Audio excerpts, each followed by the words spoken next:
میں باقی جہتیں سید الشہداء کی شخصیت کی کربلا کی وہ جو عرفانی پہلو ہیں جو تعارف ہے، لیکن نہ، یہ بنیاد ہے، یہ اساس ہے. اس کو میں نے عصری ضرورتوں کے تحت ملکی حالات کے تناظر میں جس طرف اس ملک کو لے کے جایا جا رہا ہے، اس مکتب کا ایک ادنا طالب علم ہونے کی حیثیت سے میں نے واجب سمجھا کہ ان جوانوں کی جو ذہنیتوں کو مسموم کیا جا رہا ہے، شک و شبہ اور تردد کا شکار کیا جا رہا ہے. کوئی کراچی سے اٹھتا ہے، کوئی لاہور سے اٹھتا ہے، کوئی اسلام آباد سے اٹھتا ہے، سوائے ایک دو افراد کے اس وقت سوشل میڈیا پہ چلے جائیں، سارے کے سارے یزید اور بنو امیہ کے دفاع میں لگے ہوئے. آئے سلام کریں اس بی بی کو جس نے بنو امیہ کے مکروہ چہرے سے چادر ہٹا کے دنیا کو بتا دیا اب قیامت تک کوئی باشعور انسان بنو امیہ کے کردار پر پردہ نہیں ڈال سکتا، بنو امیہ کا قرب اختیار نہیں کر سکتا. وہ معظمہ، اللہ کی قسم، اگر حسین ابن علی خواہر گرامی زینب بنت علی سلام اللہ علیہ کو اپنے ہمراہ لے کے نہ جاتے، سب کچھ قربان کرنے کے باوجود دین خدا نہ بچ سکتا. کربلا اسی ترتیب سے، بالکل اسی طرح سے وقوع پذیر ہوتی. حسین بھی شہید ہوتے، علی اکبر بھی شہید ہوتے، عباس بھی شہید ہوتے، علی اصغر بھی، سب شہید ہو جاتے. آقا کی لاش پائمال ہو جاتی، سب کچھ ہوتا، لیکن سب کچھ تاریخ کے اوراق پر گم ہو کر رہ جاتا. اگر زینب بنت علی نہ ہوتی، کیا کیا اس بی بی نے کہ آج زمانے کا امام بھی شکریہ ادا کر رہا ہے. ساری کائنات ممنون ہے حسین ابن علی کی،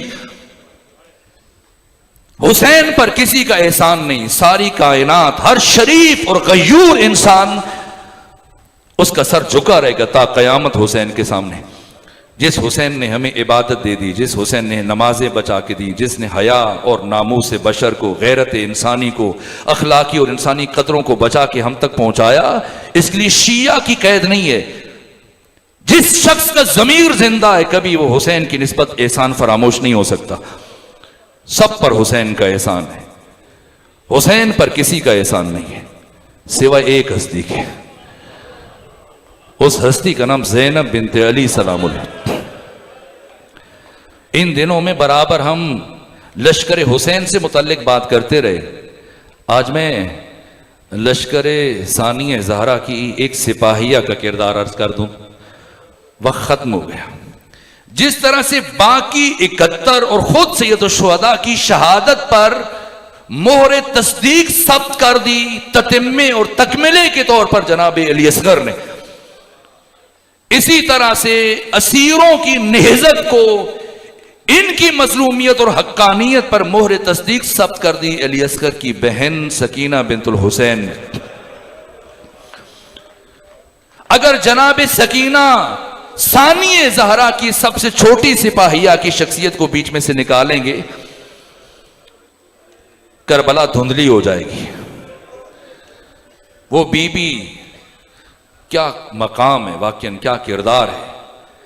بہت چیزیں بیان کرنا چاہ رہا تھا لیکن بار بار سوئی کی طرف جب نگاہ جاتی ہے تو رک جاتا ہوں.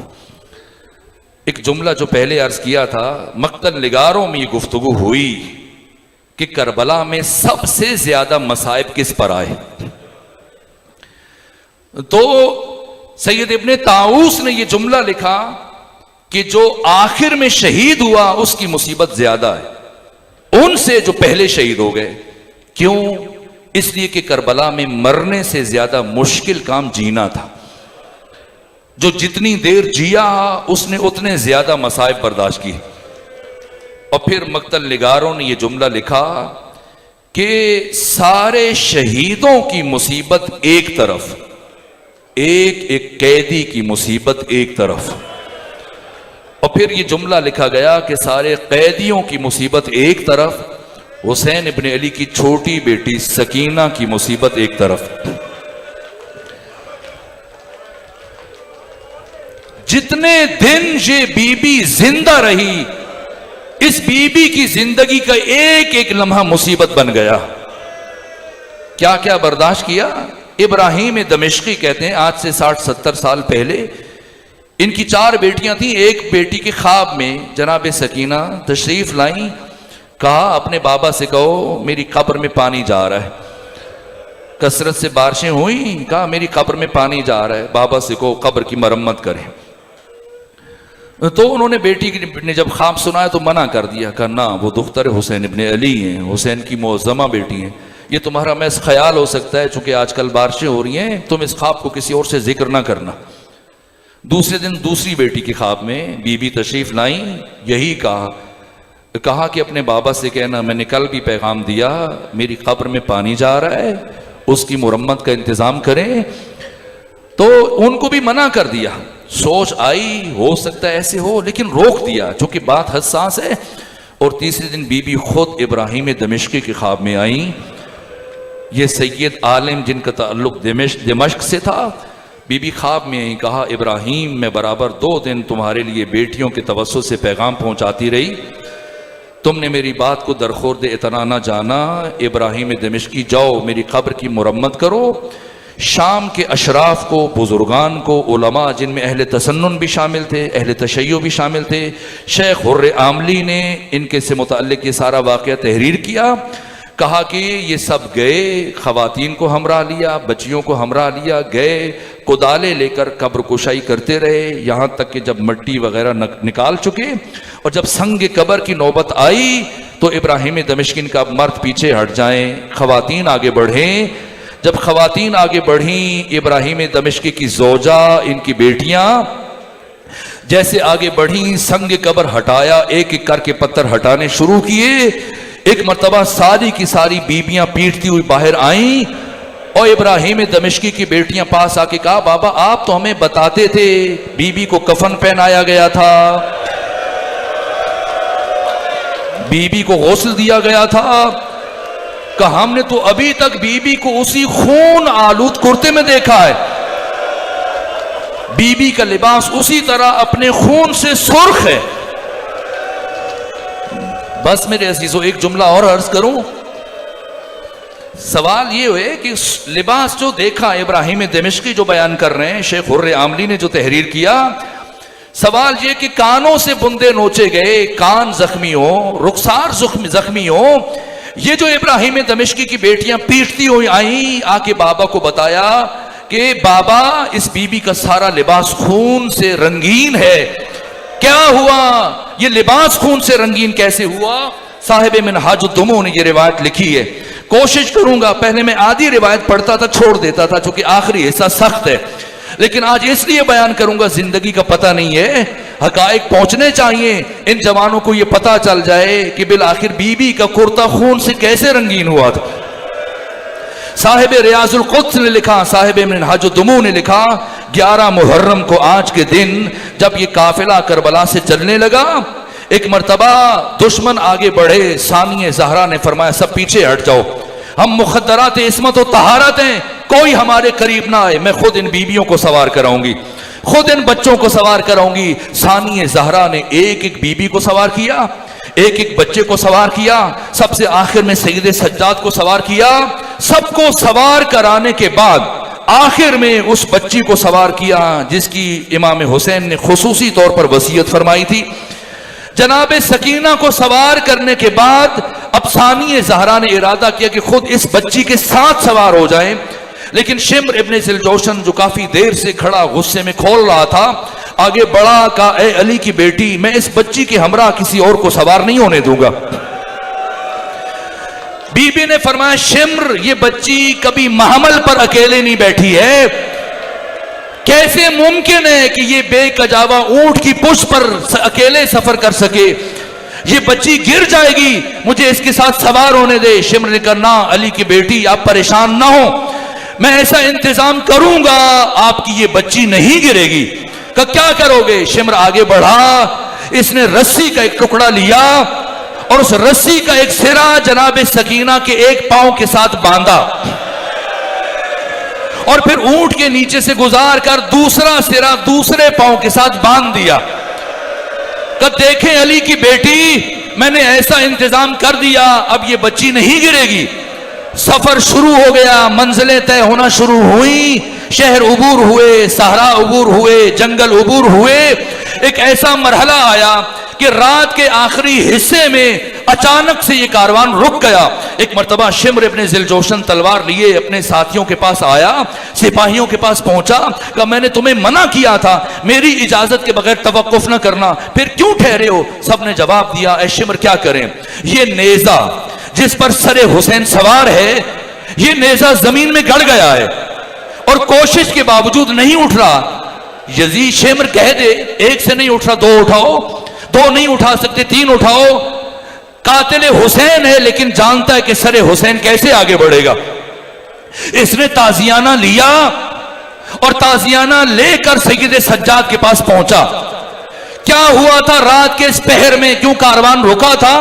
اس لیے کہ جیسے جیسے سفر ہو رہا تھا وہ رسی اونٹ کی جلد کے ساتھ رگڑ کھاتی رہی، کسی موقع پر کھل گئی تھی، حسین کی بیٹی سکینہ اونٹ کی بلندی سے زمین پر آ چکی تھی، لیکن کسی کو پتہ نہ چلا تھا، چونکہ سناٹا تھا، رات کی تاریکی تھی، لیکن قافلہ رک گیا، قافلہ رکا، یہ سب ہوا۔ شمر ابن ذیلجوشن آیا، اس نے تازیانہ ہاتھ میں لیا اور سیدھا سید سجاد کے پاس پہنچا اور امام سجاد کی پشت پر اس نے تازیانے مارنے شروع کیے اور اتنے تازیانے مارے کہ آپ کے جسم سے خون جاری ہو گیا۔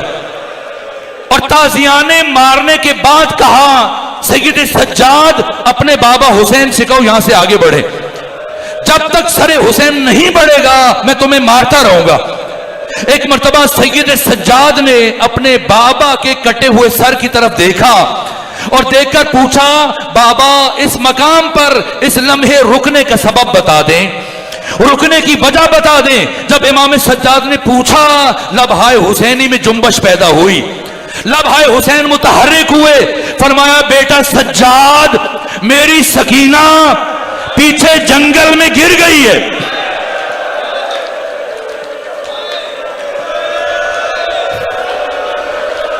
سجاد میری سکینہ پیچھے جنگل میں گر گئی ہے اور جب تک سکینہ نہیں آئے گی میں یہاں سے آگے نہیں بڑھوں گا۔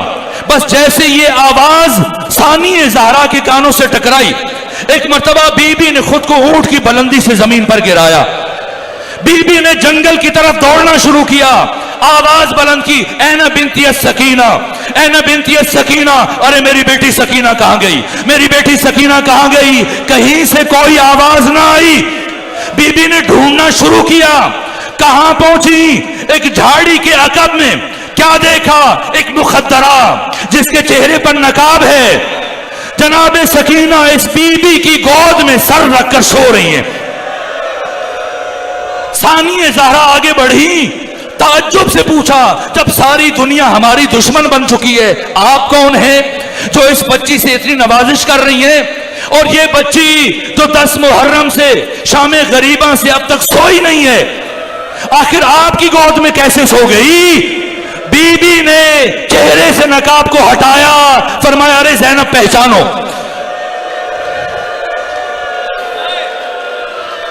ارے زینب پہچانو، اگر میں اس بچی کے ساتھ نوازش نہیں کروں گی تو پھر کون کرے گا؟